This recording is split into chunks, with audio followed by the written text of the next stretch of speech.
저희 첫째 아이가 3살 때 아이와 함께 물놀이를 간 적이 있었습니다.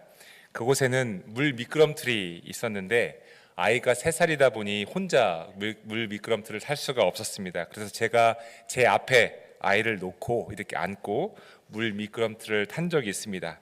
그런데 그 미끄럼틀이 조금 특이한 게 마지막 물에 빠지기 직전에 그 미끄럼틀 자체가 이렇게 스무스하게 내려가면 물에 살짝 들어가는데 이 미끄럼틀이 살짝 위로 올라가 있는 것이었습니다. 그래서 물에 빠질 때 살며시 빠지는 것이 아니라 공중에 붕 떴다가 빠지게 된 미끄럼틀이었습니다. 다른 사람들보다 몸무게가 조금 더 나갔던 저는 다른 사람들보다 조금 더 높이 공중에 뜰 수밖에 없었고, 덩달아 저희 첫째 아이도 공중에 붕 뜰 수밖에 없었습니다. 그때까지 한 번도 물속에 머리를 넣어본 적이 없는 아이는 순간 무서웠던지 그 공중에서 다급하게 이렇게 외칩니다. 3살짜리가 외치는 소리입니다. 뭐라고 외쳤겠습니까? 아빠! 그렇죠. 아빠라고 외칩니다. 그 외침이, 그 부름이 제 심장을 파고 들었습니다. 물에 빠진 후에 제가 제일 먼저 한 일이 무엇이었겠습니까? 제가 일어서는 것이었겠습니까? 아니면 아이를 물 밖으로 번쩍 들어 올리는 것이었겠습니까? 네, 아이를 물 밖으로 번쩍 들어 올리는 것이었습니다. 지금도 그때 저희 아이가 외쳤던 그 외침이 생생합니다.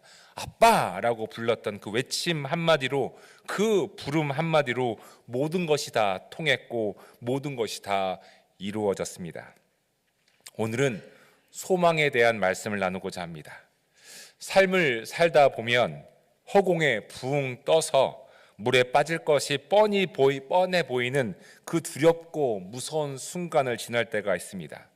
삶을 살다 보면 온갖 고난과 역경 가운데 우리가 상상할 수 없는, 그리고 상상하기도 싫은 일을 당할 때도 있습니다.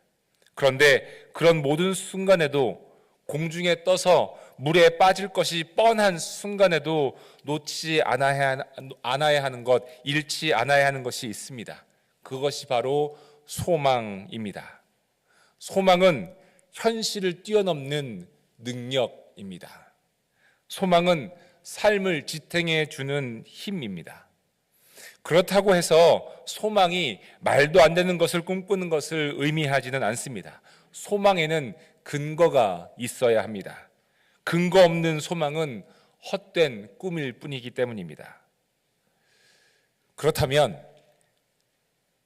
우리 크리스찬들은 어떤 소망을 가지고 있어야 할까요? 모든 일이 잘 될 거야 라고 하는 막연한 소망이 아닙니다. 우리가 가져야 할 소망은 근거가 있는 소망이어야 하는데, 우리가 가져야 할 소망의 근거는 바로 믿음입니다. 믿음. 그리고 그 믿음이 우리의 삶에서 실제적으로 증거되는 것이 소망입니다. 오늘은 그 소망, 우리가 가져야 할 믿음에 근거한 소망에 대해서 말씀을 나누고자 합니다. 오늘 말씀을 통해 하나님께서 우리 모두에게 실제적으로 주시는 소망이 차고 넘치는 은혜가 있기를 간절히 바라며 축복해 드립니다. 아멘.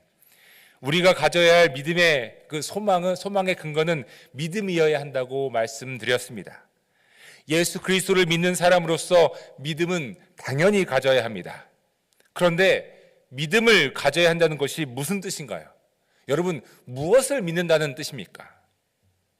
성경 말씀을 통해 무엇을 믿는 것인지에 대해서 살펴보겠습니다. 히브리서 11장 6절 말씀입니다.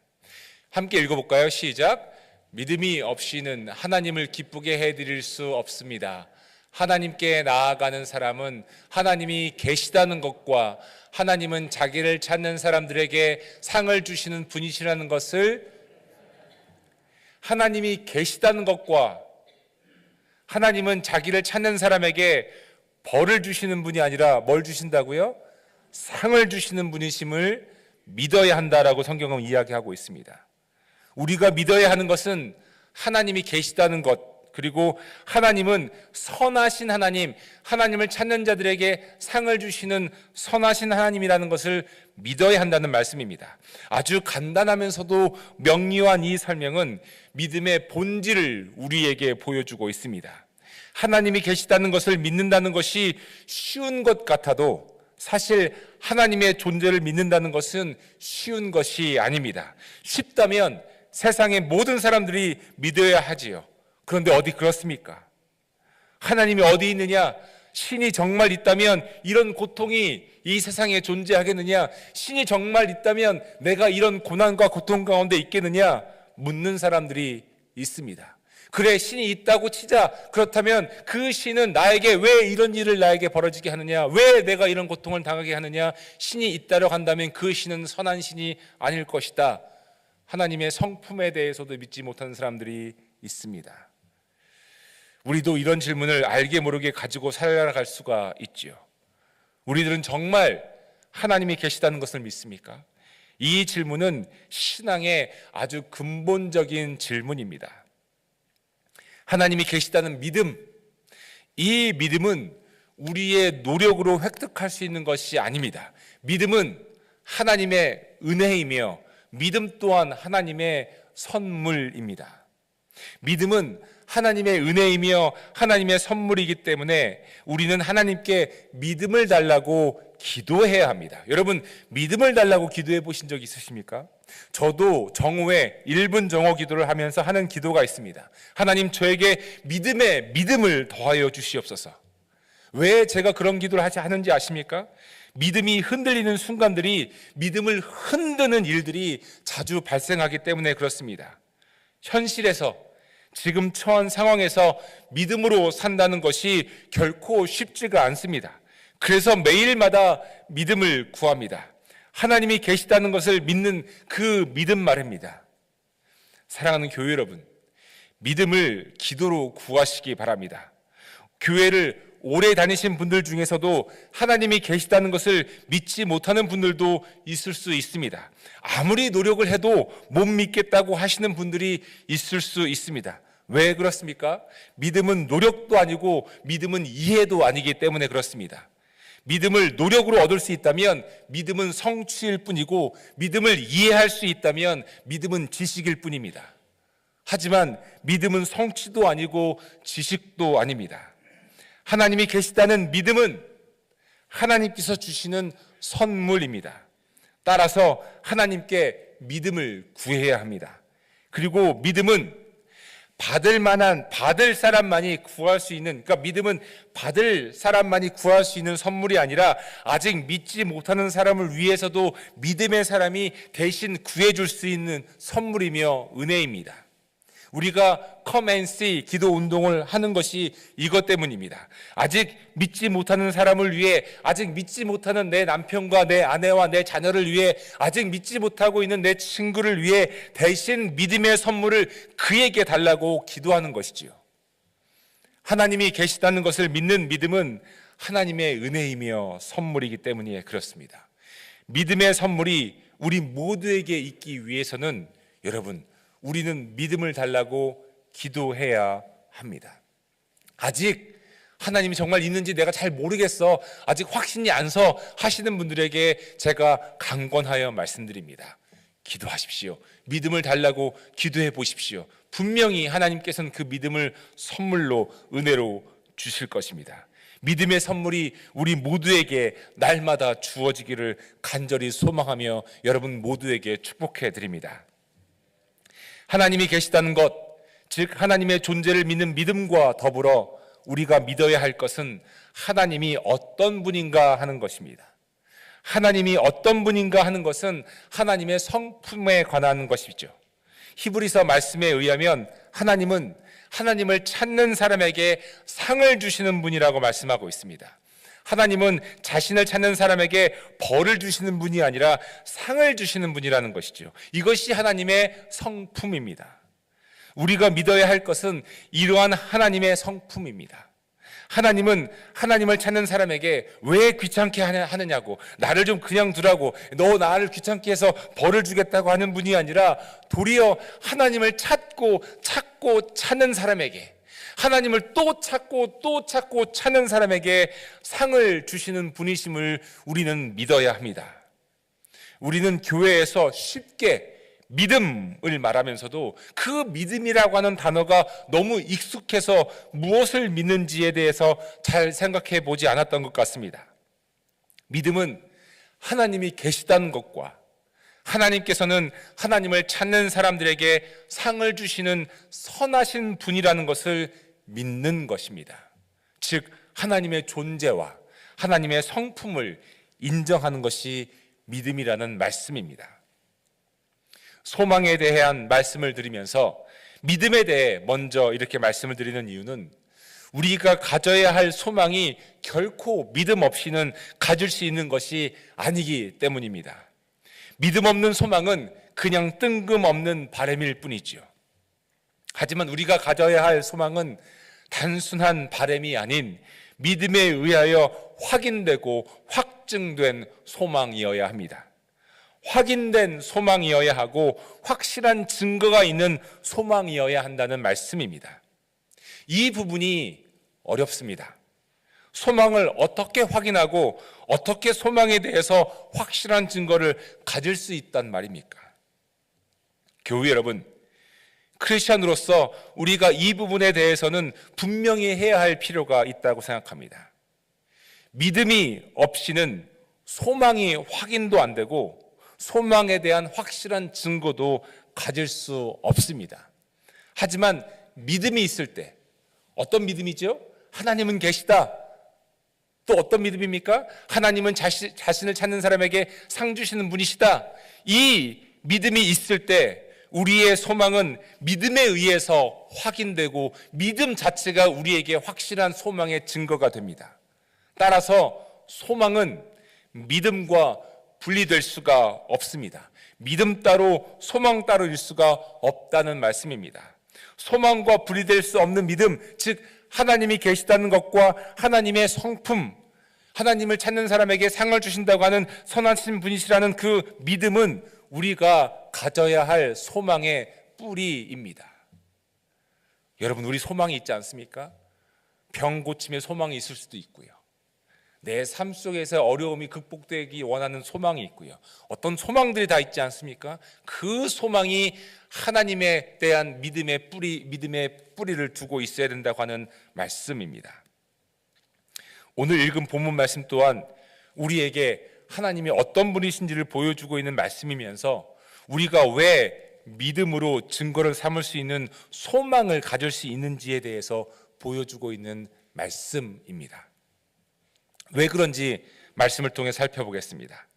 오늘 말씀은 하나님께서 이스라엘 백성들이 당하고 있는 고난과 고통에 응답하신 장면으로 하나님께서 하나님의 구원을 이루시고자 모세를 부르는 장면입니다.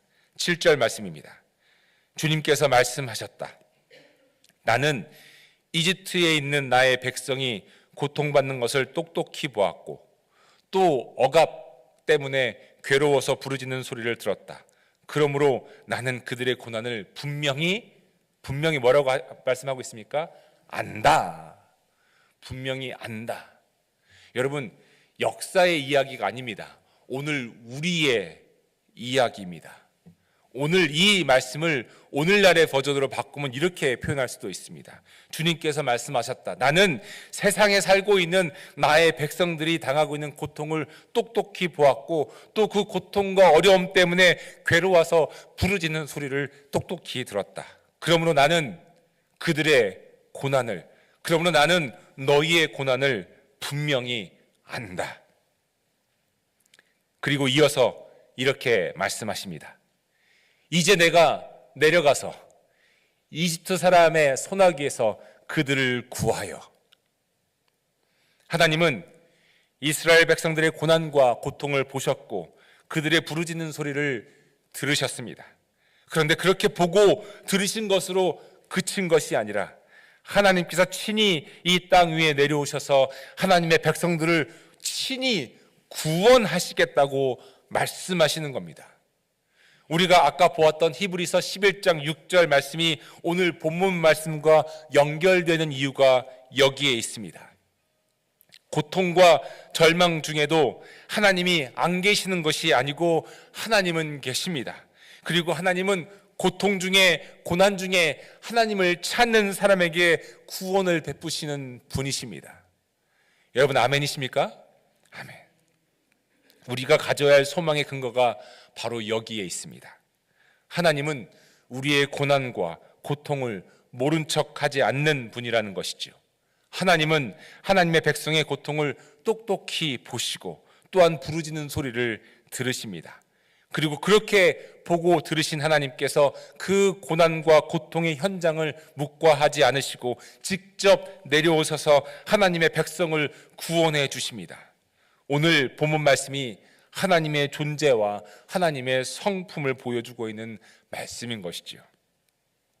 그런데 하나님은 인간을 위한 구원을 인간의 역사 속에서 인간을 통해 이루시는 것을 우리는 볼 수 있습니다. 예수님을 보아도 알 수 있습니다. 하나님께서 자신의 아들 독생자 예수님을 이 땅에 인간으로 보내셔서 예수님을 통해 온 인류를 위한 구원을 이루셨습니다. 오늘 본문 말씀도 마찬가지입니다. 모세라고 하는 사람을 통해 하나님은 하나님의 구원을 이루시려고 하셨습니다. 그러하기에 하나님은 모세를 부르셨죠. 하나님의 구원의 계획을 모세에게 밝히셨고 모세를 하나님의 대리인으로 세워서 이스라엘 백성들을 구원하겠노라고 말씀하셨습니다. 그런데 모세의 반응은 어떠했습니까? 모세는 아마 크게 착각을 한 모양입니다. 하나님께서 모세에게 이스라엘을 직접 구원하라고 명령을 내리신 것으로 착각을 한 것 같습니다. 하나님이 모세에게 어떻게 말씀하셨는지 보시기 바랍니다. 이렇게 말씀하셨습니다. 이제 나는 너를 바로에게 보내어 나의 백성 이스라엘 자손을 이집트에서 이끌어내게 하겠다.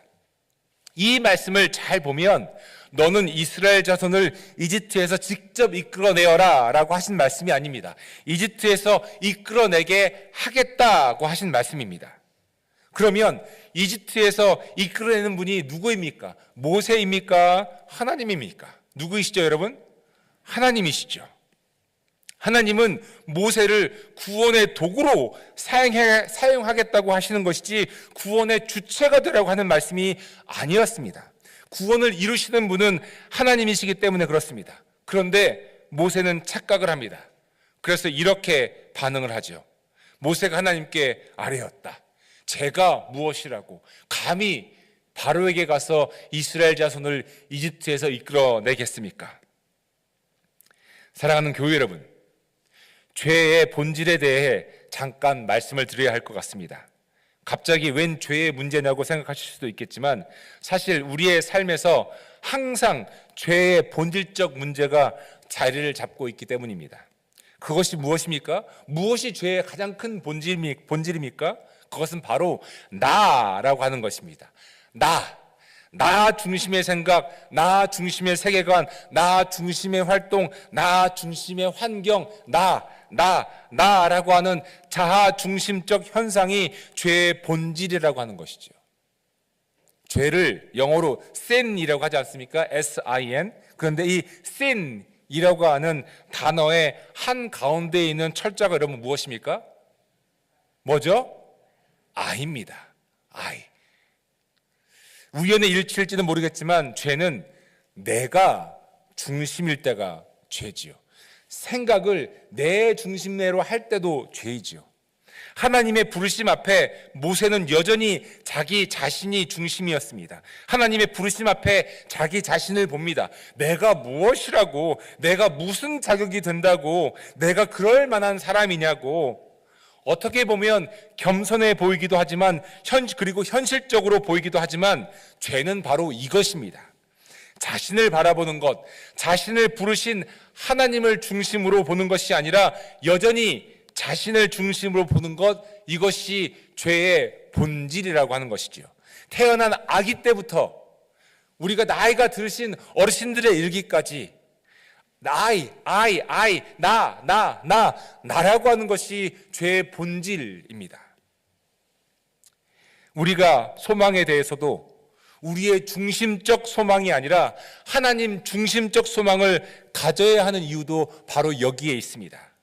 내가 바라는 것을 소망으로 여기는 것이 아니라 하나님이 바라는 것을 소망으로 여겨야 한다는 말씀입니다. 하나님께서 모세를 부르신 것은 이스라엘 자손들을 구원하시기 위한 하나님의 뜻 때문이었습니다. 즉 하나님의 소망을 모세에게 품으라고 하신 말씀이었죠. 내가 그들을 구원하겠다고, 그것이 나의 소망이라고, 너는 나의 소망을 함께 품고 내 소망이 이루어지도록 쓰임을 받으라고. 그런데 모세는 나라고 하는 죄의 본질 때문에 하나님의 소망을 제대로 품지 못했습니다. 그래서 제가 누구라고, 제가 무슨 자격이 된다고 라고 하면서 하나님의 소망에 반문을 합니다. 이런 하나님의 반문에, 모세의 반문에 하나님은 확실하게 말씀하십니다. 12절 말씀이지요. 하나님이 대답하셨다. 내가 너와 어떻게 하겠다고요? 함께 있겠다.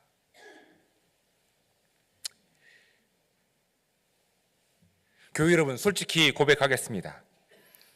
지난주 이제 오늘 주보를 준비하는데 저희 교회가 이제 수목금 추수감사절 때문에 사무실이 클로즈하기로 했기 때문에 주보를 화요일 날 만들어야 했습니다. 화요일 날 주보가 나오기 위해서는 설교 제목이 나와야 되죠. 그리고 설교 제목이 있으면 설교 본문이 있어야 되죠. 대강절 첫 주를 맞이하면서 소망에 대해서 말씀을 나누면 좋겠다. 깊은 묵상을 하기도 전에 제목을 정하고 본문을 정했습니다. 말씀을 준비하는 과정이 쉽지가 않았습니다. 저에게도 정확한 답이 있는 주제가 아니었습니다. 더욱이 소망을 품기에는 너무도 힘든 일을 겪게 되신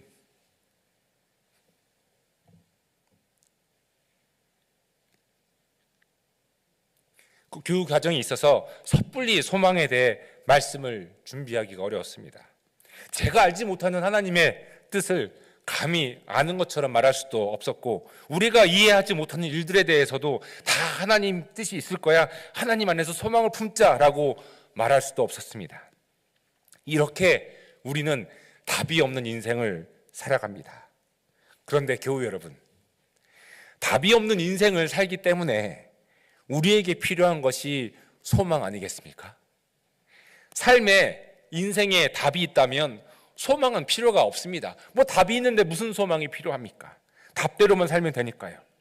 하지만 답이 없는 인생이기에 오늘도 하나님이 계시다는 것과 하나님이 자신을 찾는 사람에게 상을 주시는 분이라고 하는 그 하나님의 성품을 믿는 그 믿음 안에서 뭐를 품습니까? 소망을 품습니다. 만약에 하나님 안에서 품을 수 있는 소망마저 없다면 우리는 절망만을 갖고 살 수밖에 없을 것입니다. 그런데 하나님은 결코 우리가 절망을 품기를 원치 않으십니다. 하나님은 우리 모두가 하나님 안에서 소망을 품기를 원하십니다. 소망은 여기에 있습니다. 하나님이 우리가 당하는 고통을 똑똑하게 보신다는 것이죠. 소망은 여기에 있습니다. 하나님은 우리가 괴로워서 부르짖는 소리를 들으신다는 것입니다. 소망은 여기에 있습니다. 하나님이 우리의 고난과 고통을 아시고 직접 우리를 구원하시려고 내려오신다는 것입니다. 소망은 오직 하나님을 믿는 그 믿음 안에 있습니다. 이 소망, 하나님을 향한, 하나님을 계시다는 것과 하나님의 성품을 믿는 그 믿음 안에서 가지고 있는 소망, 그 소망을 가지고 있는 사람에게는 나타나는 특징이 있습니다. 여러분, 그것이 무엇인지 아십니까? 그것은 바로 하나님을 부른다는 것입니다. 하나님을 부른다라고 하는 것이죠. 하나님을 찾는다라고 하는 것입니다. 3살짜리 아이가 공중에 풍 떠서 물에 빠지기 직전에 아빠를 부른 것은 소망이 어디에 있기 때문입니까? 네, 소망이 아빠밖에 없었기 때문입니다. 하나님이 계시다는 것과 하나님을 찾는 사람에게 구원을 베푸시는 분이 하나님이시라는 것을 믿는 사람은 누구를 부릅니까? 하나님을 부릅니다. 하나님, 하나님, 아버지, 무슨 말이 더 필요하겠습니까? 무슨 설명이 더 필요하겠습니까? 하나님은 손을 내밀어서 우리를 구원하십니다. 물 밖으로 우리를 건져 올리십니다. 하나님을 부른다라고 하는 것은 그분의 존재를 인정하고 그분이 구원을 이루시는 분이심을 믿는 믿음으로 부르는 것이기에 하나님을 부르는 것 자체가 우리가 가지고 있는 소망에 대한 확실한 증거입니다. 하나님을 부르는 것 없이는 소망이 있을 수 없기 때문입니다. 사랑하는 교회 여러분, 결국 소망은 하나님께 있습니다. 소망은 우리를 구원하시기 위해 이 땅에 오신 예수 그리스도께 있습니다. 소망은 지금도 우리와 함께 하시는 성령님 안에 있습니다. 소망은 오직 삼위일체 하나님께만 있습니다. 이 몸의 소망 무언가? 우리 주 다 아시죠? 그렇죠? 예수뿐일세. 우리 주 예수 밖에는 믿으리 아주 없도다. 주 나의 반석이시니 그 위에 내가 서리라. 그 위에 내가 서리라. 무섭게 바람 부는 날 물결이 높이 설렐 때 우리 주 크신 은혜 소망에 닿칠 줄이라. 세상에 믿던 모든 것 끊어질 그날 되어도 구주의 언약 믿사와 내 소망 더욱 크리라. 바라던 천국 올라가 하나님 앞에 배울 때 구주의 의를 힘입어 어여치 바로 서리라. 주 나의 반석이시니 그 위에 내가 서리라.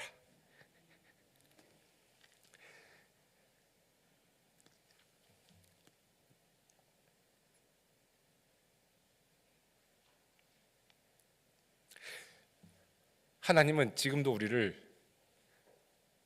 모세처럼 부르시는 것 같습니다. 구원을 이루신 하나님이신데 하나님이 초자연적인 현상으로 구원을 이루시기도 하시지만 우리를 모세처럼 부르시는 것 같습니다. 제가 여러분들에게 모세가 될 수 있는 기회를 드리고자 합니다.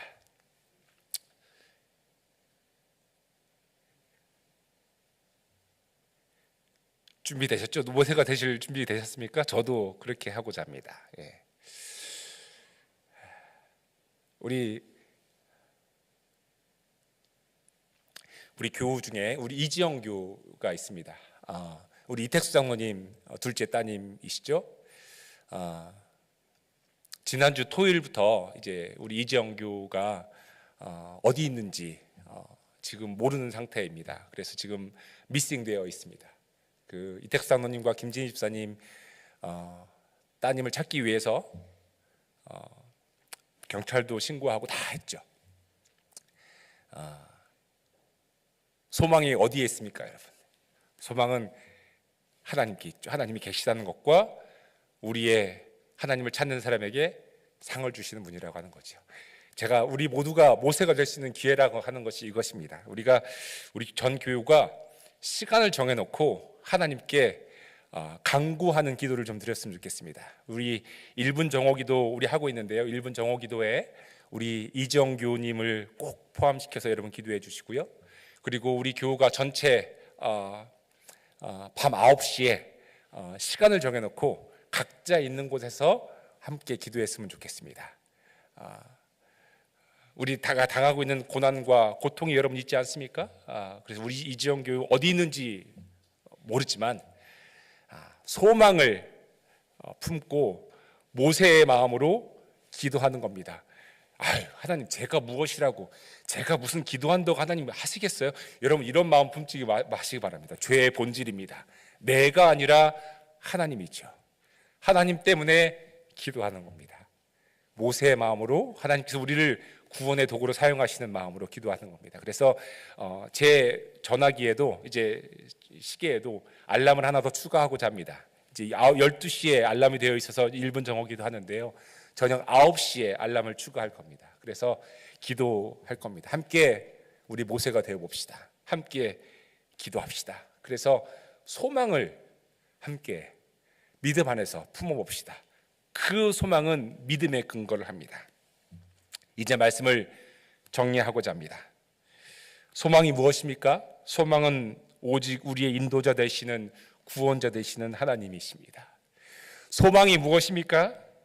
하나님이 계시다는 것과 하나님께서 우리를 구원하시는 분이시라고 하는 믿음이 확신한 증거가 되는 것이 소망입니다. 소망이 무엇입니까?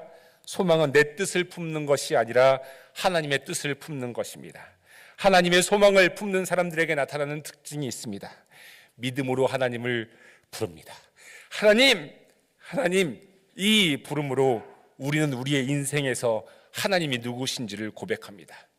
물에 빠지기 직전에 한 번도 물속에 머리를 넣어본 적이 없는 3살짜리 어린아이가 공중에서 아빠라고 불렀습니다. 그 부름이 가슴으로 들어왔습니다. 그리고 아빠는 여전히 물속에 있을지언정 아이는 물 밖으로 들어 올립니다.